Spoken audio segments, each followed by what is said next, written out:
Malinaw na mga kababayan kung bakit si Mig Zubiri po iyak ng iyak sa kanya pong speech kahapon matapos siyang ikodita po ng majority ng mga senador at mapalitan bilang Senate President ni Senador Chis Escudero. At saka habang nag-speech siya, nakiiyak din po si Senator Bato. Sa doon mga kababayan, so yung pinakang emotional, niya Mr. Maravillas yung rason bakit masyadong affected si Bato sa pagkapatalsi kay Mig Zubiri. Kaya pala po, naging emotional din si Bato kasi kasama pala siya sa nag-tridor.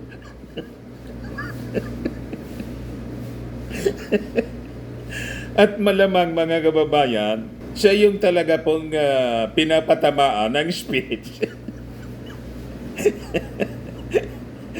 ni Migs na tinatawagan ko niya, hindi na sumasagot.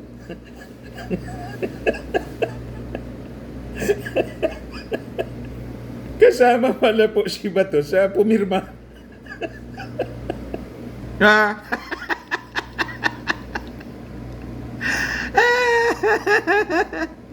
Nasa gitna, complete list of senators who vote in favor of Senate President Mig Zubiri's ouster.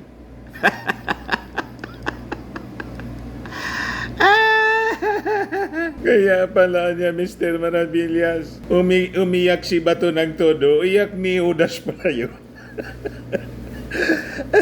At nagpa-press con ngayon si Bato. Ayan Senator Bato de la Rosa holds press conference. Ngayon lang po, kanina lang po, para magpaliwanag, ugas kamay po. Poncio Pilato siya ngayon. Kaya sabi po ni Migs, hindi ko po alam bakit talaga siya ay dumalamhati at umiyak at hindi ko maintindihan talaga.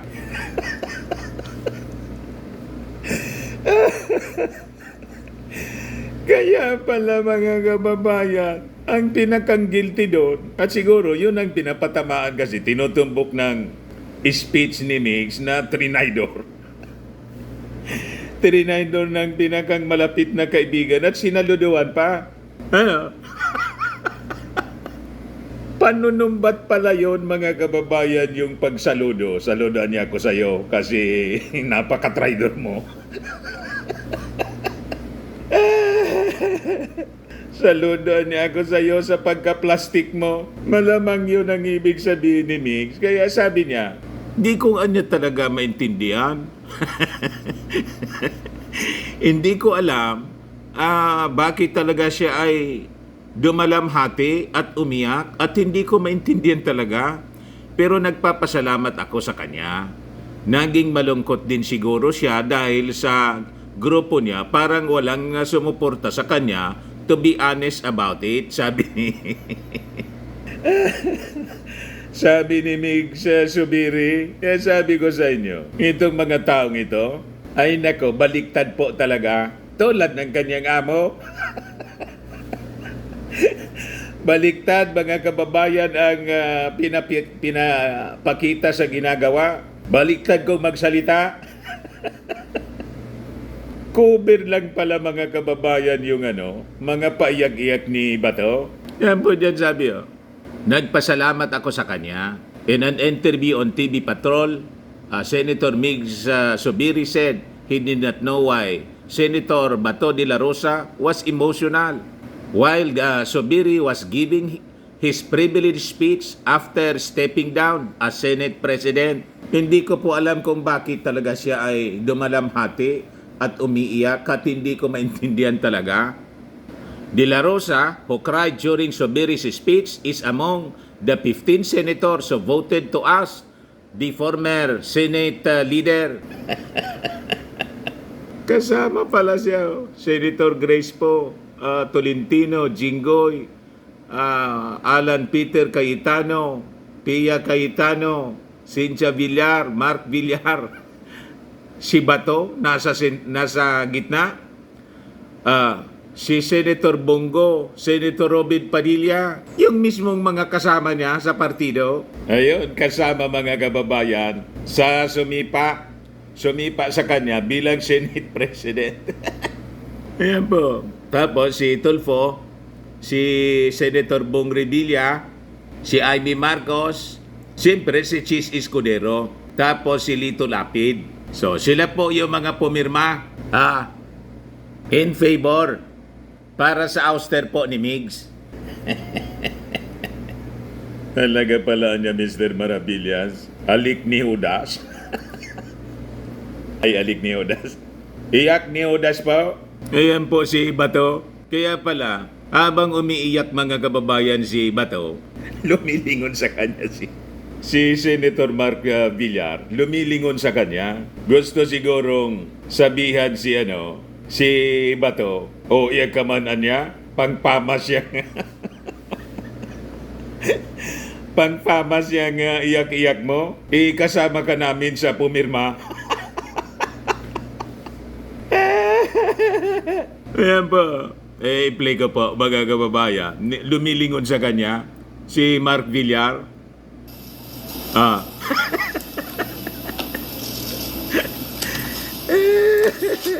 To the others, my dear friends, my heart is broken. I am proud to have led a Senate that's been resolute in protecting our institution, our democracy, and our people. Being an independent leader, I gave way for each member of the Senate also to be independent and to come to decisions through collaboration rather than direction. I have never dictated my position on any of you. You know that. I've always supported your independence, which is probably why I face my demise today. I failed to follow instructions from the powers that be. Simple as that. I've listened to all my colleagues throughout my Senate presidency. And again, I listened to them today. As we head into a new period for the Senate, I fought the good fight. If I've ruffled some feathers in doing so, then so be it. Hindi ko tinanggap ang pagiging Pangulo ng Senado para lang hayaan na bumagsak ito. I offer my resignation, Senate President of the Republic of the Philippines. And upon stepping down, I vow to serve as an independent member of the Senate. My allegiance as ever belonging only to the Filipino people. I leave with my head held high, knowing that I did what is right for the Senate and for the nation. I wish our new leadership the very best, and I pray that they will be steadfast in upholding the independence of this beloved institution. I will remain vigilant to make sure that the traditions and the rules of the Senate will remain steadfast. Once again, maraming salamat po. Mabuhay ang Senado, mabuhay ang Republika ng Pilipinas.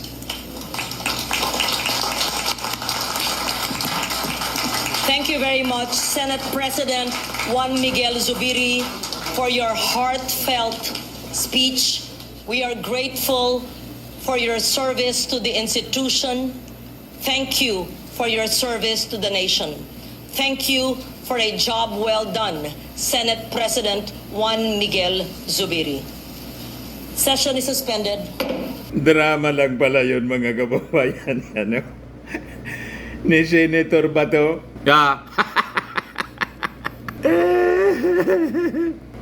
Isa siya, mga kababayan, sa nasa gitna. Sa mga bumoto para sipain si Migs. Kaya sabi ng mga nag-react, 9 of the 15 senators are DDs. Go Padilla, Tolentino, Cayetanos, Villars, Aimee, and si Bato. Tapos si nagpalasyo Malacanang daw ang nasa likod. Yun lumabas, mga kababayan, yung totoo. Walang kinalaman po yung Palasyo Malacanang. Mali yung sinasabi ni Mig Zubiri na the powers that be. Patama yun sa Palasyo Malacanang. Sila man lang pala po. Nag-usap-usap yung kanyang mga kaibigan sa Senado nag-usap-usap para siya ay patalsikin. At kasama doon, mga kababayan, si Bato. Sabi ng isa pa, this the traitors list. Choose your pick. Sabi ng isa pa, kasali pala si Senator Bato tapos iyak-iyak siya.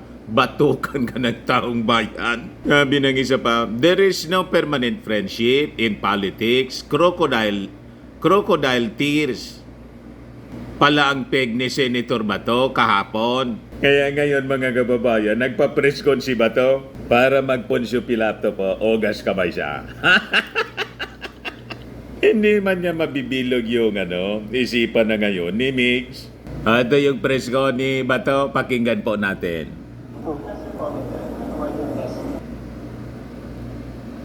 Pumunta sa akin nagtatago pa nga ako doon sa opisina ni Senator Tolentino eh. So nalapit din ako doon, pumunta doon, kinausap ako.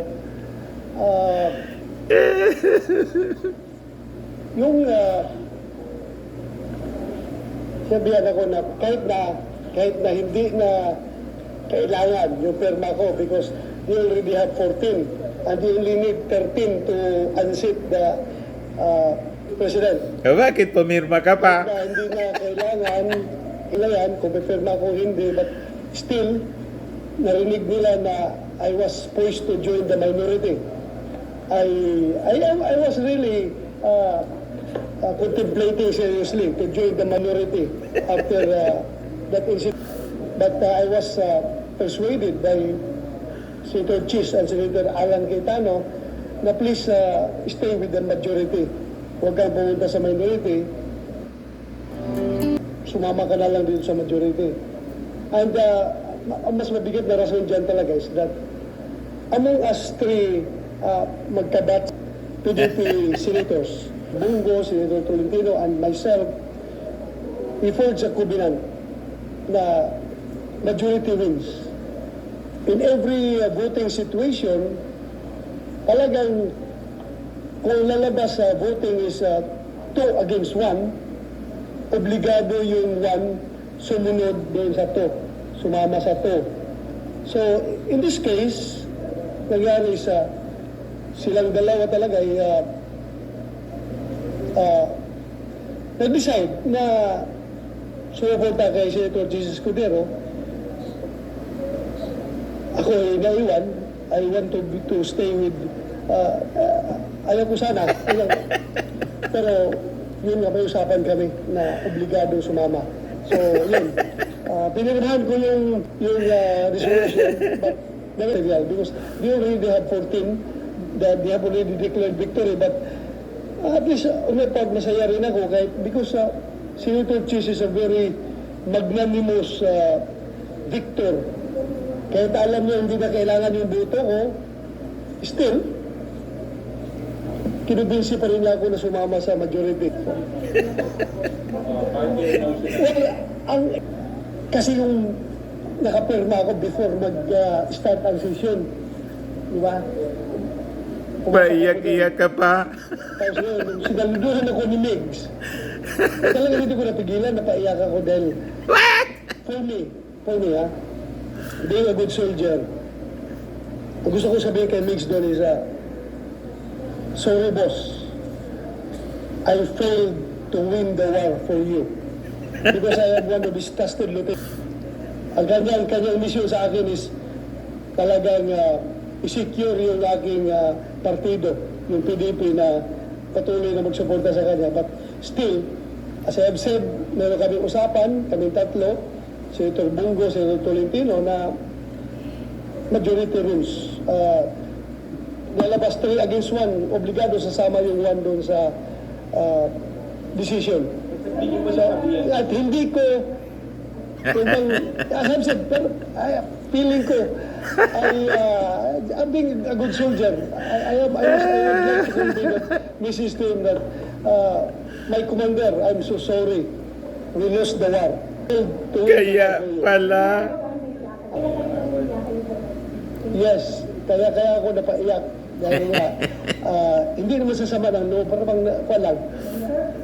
Drama lang pala. Nahiya ako sa kanya. Dahil hindi ko napanalo yung gira para sa kanya.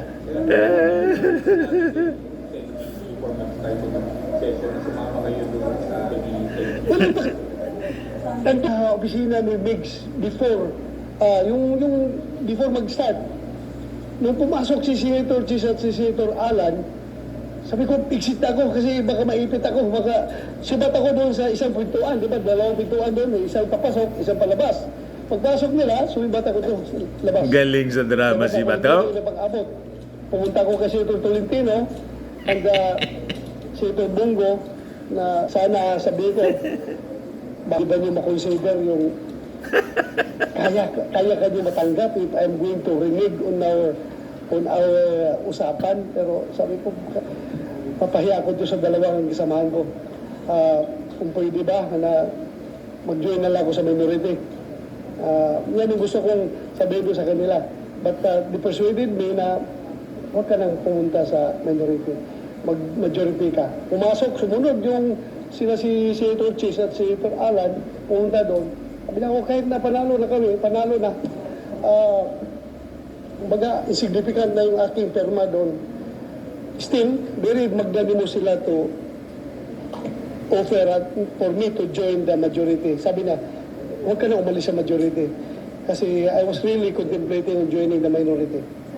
Ano pa yung issue ninyo, mga DDS? Na ituturo ninyo, yung Palasyo Malacanang, malinaw po. Walang kinalaman po ang Palasyo Malacanang.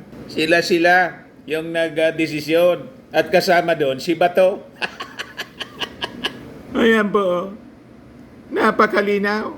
So basag ngayon yung propaganda ninyo. Pati yung statement ni Migs, mga kababayan na the powers that be, referring to the palace. So walang base yon, mga kababayan. Ito yung nagpaiyak kay Bato.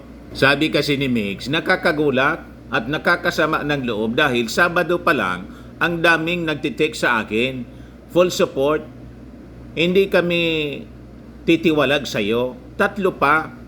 Ako si ganito, ganyan ay kasama mo. Kinabukasan, linggo, di ko na makausap. Malamang kasama doon, mga kababayan, si Bato na tinatawagan na ni Migs. Hindi na makausap. Kaya na yung iyak po ni Bato, iyak ni Horacio. At ngayon po, Pilato, yung presko niya. Ay, ikaw niya talaga, Mr. Maravillas. Ano pa ang tawag mo dyan? Mismong si Migs yung nagsabi, trinaydoran niya ako.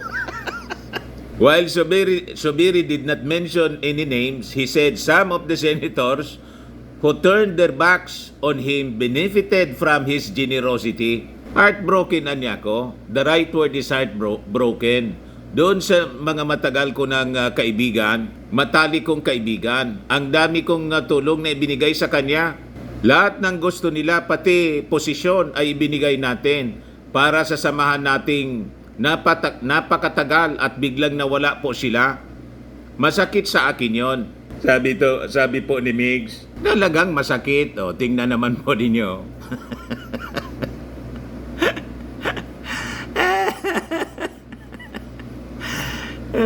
Nga sa inyo.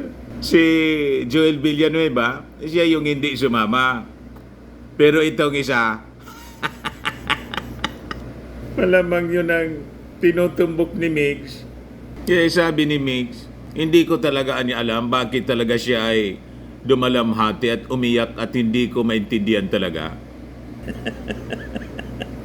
Di ba malinaw po? Ayan man lang po mga kababayan, yung mga latest na developments ngayon. Mainit na balita ng traiduran, pudasan. At malinaw, wala pong kinalaman yung ating Pangulong BBM, sila.